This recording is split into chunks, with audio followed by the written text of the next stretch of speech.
Okay, this is a reply to Gary. I'm just going to focus on a few things. First of all, it's not like I'm saying that I'm abandoning quantum mechanics or don't believe anything that I have said about quantum mechanics. I'm not like, oh no, I got a different idea. This is an additional point. I do not intend to just let people act like, well, at the macroscope everything's determined. So what if it's a tiny, tiny world it's not? You can't determine when your camera's going to give out, even if you know that it's going to. People can't show up on time or, know when their car's going to break down. These are mechanical things. You come up with an example of, oh, but we can be certain, look, there's a pen. I'm certain there's a pen. Wow. So the millions of facts, the most significant and certain. Oh, it's not the most significant? What is the most significant certain thing? We don't know how people feel about us. There are millions of things. Contradiction. Let's say there's a drought and there's 2 tribes of monkeys and only a banana patch left enough for one of them. There's a contradiction. One band thinks they should have it and the other band thinks they should have it. And you will never resolve that. Oh, but that doesn't count. You can solve all the gear-like things. No, it turns out you can't. Basically, the story's like this. Wow, the world's chaotic. It looks like, anything can happen.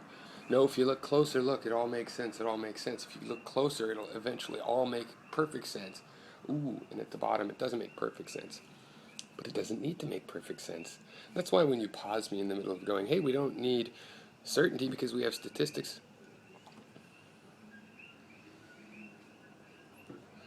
And Gary does not understand. Gary, you don't understand statistics. I don't even see how I could talk to you the way you're talking to me. It's like you're just referring to me, so I'm referring to you. You don't understand statistics and accuracy and certainty measurements.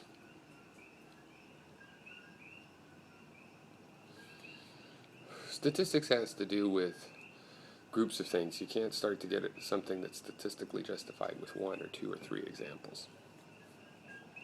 The whole thing works off looking at a set of stuff.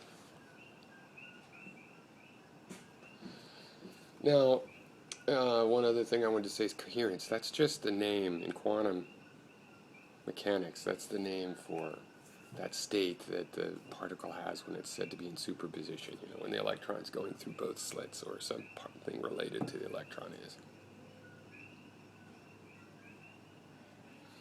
And decoherence is when it collapses back down to something that looks a little bit classical. Okay, so could you just remember that? In terms of the stochastic or random things, there's even a debate on, well, is something stochastic if it just looks stochastic? But the fact is there's a lot of determined mathematical algorithms that generate stochastic output. The histograms of the types of numbers these generators output is stochastic. To me, that shows that math is not entirely divorced from a stochastic idea. And it's clear for whatever reason, incidental or otherwise, that we use statistics to try to approach certainty without having to obtain perfect certainty. You don't have to, luckily. And there are fractals. Yes, the digits of pi. I could show you limits for the digits of pi. Don't have any reference to pi in it. They generate the number. There was some other thing. Oh well, I guess I'll have to wait.